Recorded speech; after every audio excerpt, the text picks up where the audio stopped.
आज हम भगवत गीता के ऊपर चर्चा करेंगे। भारतीय संस्कृति में रामायण के साथ साथ महाभारत का भी महत्वपूर्ण स्थान है। महर्षि वेदव्यास ने महाभारत जैसी कालजयी सार्वभौम रचना से संस्कृत साहित्य को भंडार को समृद्ध किया है। महाभारत विश्व का अद्भुत ग्रंथ है। इस महाभारत ग्रंथ को सर्वोत्कृष्ट विश्वकोश भी कहा जा सकता है। महाभारत का ही एक अंश गीता है।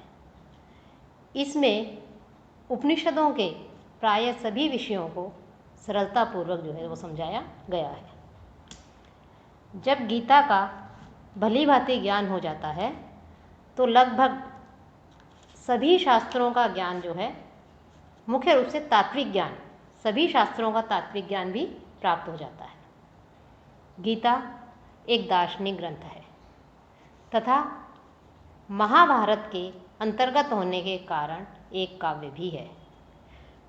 गीता स्वयं भगवान श्री कृष्ण के मुखारविंद से निकली है।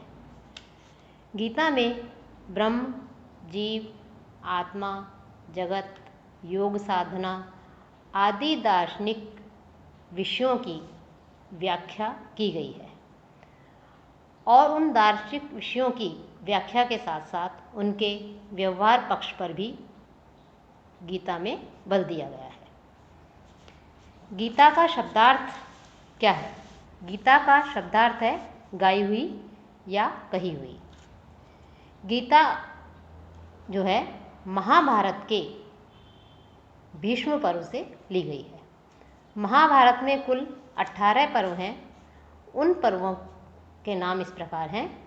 सबसे पहले जो पर्व आता है उसे कहते हैं आदि पर्व। दूसरा है सभा पर्व। तीसरा वन पर्व। चौथा विराट पर्व। पांचवा उद्योग पर्व। छठा भीष्म पर्व। सातवां द्रोण पर्व। कर्ण पर्व 8वां पर्व है। 9वां है शल्य पर्व। 10वां सौप्तिक पर्व। 11वां स्त्री पर्व। 12 शांति पर्व। 13 अनुशासन पर्व। 14वां अश्वमेध पर्व। 15वें पर्व को आश्रमवासी पर्व कहते हैं। 16वां पर्व मौसल पर्व कहलाता है। 17वां पर्व महाप्रस्थानिक पर्व कहलाता है और 18वां पर्व स्वर्गारोहण पर्व कहलाता है। श्री कृष्ण के द्वारा अर्जुन को गीता का दिया गया उपदेश वो भीष्म पर्व में विद्यमान है। कुरुक्षेत्र में होने वाले महाभारत के युद्ध में कौरव और पांडव दोनों पक्षों की व्यूह रचना हो चुकी थी। दोनों ही तरफ की सेनाएं कुरुक्षेत्र के युद्ध भूमि में खड़ी हुई थी। युद्ध के प्रारंभ होने की सूचना देने वाले वाद्य यंत्र शंख, भेरी, नगाड़े आदि भी बजने लग गए थे। दोनों ही तरफ की सेनाएं, चाहे वो कौरवों की हो या पांडवों की सेना हो, दोनों तरफ की सेना ही अपना पराक्रम दिखाने के लिए पूर्ण रूप से सुसज्जित थी और बहुत सारी विशाल काय सेना थी वो उनके साथ थी। तब पांडु पुत्र अर्जुन वो युद्ध भूमि में आते हैं और वो कौरवों की सेना पर जब दृष्टि डालते हैं तो उन्हें सामने दिखाई देते हैं खड़े हुए अपने पितामह भीष्म, आचार्य द्रोण जिनसे उन्होंने शिक्षा प्राप्त की, पितामह भीष्म जिनकी गोद में खेल करके वो बड़े हुए, भाई बंधु, मामा, मित्र और अन्य संबंधी उन्हें सामने दिखाई देते हैं खड़े हुए।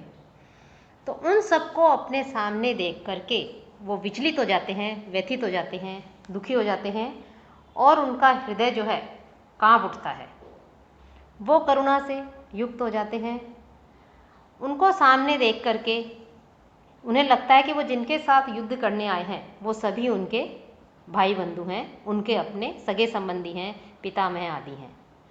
उनके साथ युद्ध करने की कल्पना मात्र से ही अर्जुन के शरीर के सारे अंग जो हैं वो शिथिल हो जाते हैं, वो कांपने लगते हैं। उनका जो गांडीव धनुष है वो उनके हाथ से गिर जाता है और अर्जुन जो है रथ के पिछले भाग में जाकर बैठ जाते हैं। अर्जुन के रथ के सारथी श्री कृष्ण थे। तो अर्जुन रथ के जब पिछले भाग में जाकर बैठ जाते हैं और निराश होकर के जो श्री कृष्ण उनके सारथी बने हुए हैं उनसे कहते हैं कि युद्ध में जो जिनसे युद्ध करने आया हूँ सामने, वो सभी मेरे बंधु बांधव हैं, मेरे स्वजन हैं। कोई मेरे पितामह हैं, कोई आचार्य हैं, कोई भाई है, कोई सखा है, कोई मामा है, अन्य जो भी ज़्यादातर खड़े हुए हैं, कुछ साधारण प्रजा भी है, ये सभी जो है ये मेरे ही अपने लोग हैं, मेरे ही जो है शुभचिंतक हैं, मेरे साथी हैं। यदि मैं इन लोगों के साथ में युद्ध करता हूँ और यदि ये लोग मृत्यु को प्राप्त हो जाते हैं तो इनको मार करके मुझे क्या मिलेगा।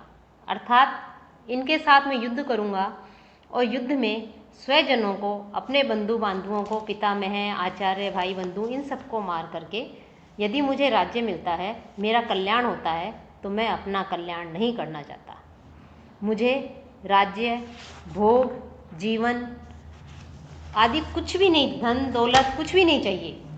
अपने बंधु बांधवों को मारकर राज्य को प्राप्त करके मैं क्या करूँगा।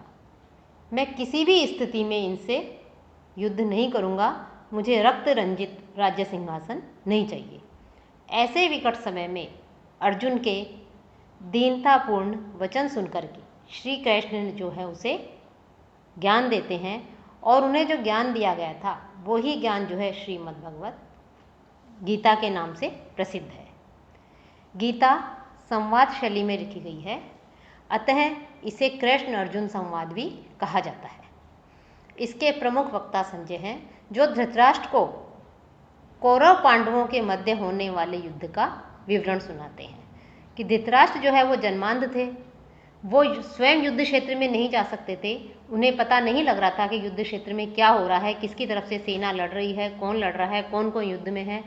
तो संजय जिनके पास दिव्य दृष्टि थी, वो उस दिव्य दृष्टि से देख करके सारा जो है, जो कुछ भी वहाँ पर घटित हो रहा था, वो सारी घटना, सारी सूचनाएं जो हैं वो उनको धृतराष्ट्र को सुनाते हैं। तो जो युद्ध, कुरुक्षेत्र के युद्ध भूमि में युद्ध हो रहा है, तो कौरव पांडवों के मध्य होने वाले युद्ध का विवरण धृतराष्ट्र को जो है संजय सुनाते हैं। गीता जो है 18 अध्यायों में विभक्त है और इसकी रचना जो है अधिकतर अनुष्ठुप जैसे सरल व छोटे श्लोक में की गई है। छंद इसका अनुष्ठुप ही है मुख्य रूप से, किंतु कहीं कहीं बड़े श्लोक भी हमें देखने को मिलते हैं। गीता के 18 जो अध्याय हैं, उन 18 अध्यायों के नाम भी इस प्रकार से हैं। अर्जुन विषाद योग पहला अध्याय, दूसरा अध्याय सांख्य योग कहा जाता है, तीसरा कर्मयोग, चौथे अध्याय का नाम ज्ञान कर्म संन्यास योग है, पांचवा कर्म संन्यास योग, छठा आत्म संयम योग, सातवां जो अध्याय है उस अध्याय को नाम दिया है ज्ञान विज्ञान योग, आठवां जो अध्याय है वह अक्षर ब्रह्म योग है, नवां राज विद्या राजगुह्य योग है, 12वां भक्ति योग के नाम से प्रसिद्ध है, 13वां अध्याय जो है वो क्षेत्र क्षेत्रज्ञ विभाग योग कहा जाता है, 14 नंबर पर गुण त्रय विभाग योग आता है, 15वें योग को पुरुषोत्तम योग की संज्ञा दी गई है, अर्थात उसे पुरुषोत्तम योग कहा जाता है, 16वां देवासुर संपद विभाग योग है, 17वां श्रद्धा त्रय विभाग योग नामक अध्याय है और अंतिम जो 18वां अध्याय है वो है मोक्ष संन्यास योग। इस प्रकार से गीता में जो है कि 18 अध्याय हैं, उन 18 अध्यायों के ये नाम 18 जो नाम है ये दिए गए हैं। गीता के प्रत्येक अध्याय के जो विषय हैं उन विषयों को ही मुख्य रूप से जो है वो योग कहा जाता है। गीता में ज्ञान योग, कर्म योग और भक्ति योग, इन तीनों योगों की ही मुख्य रूप से चर्चा की गई है।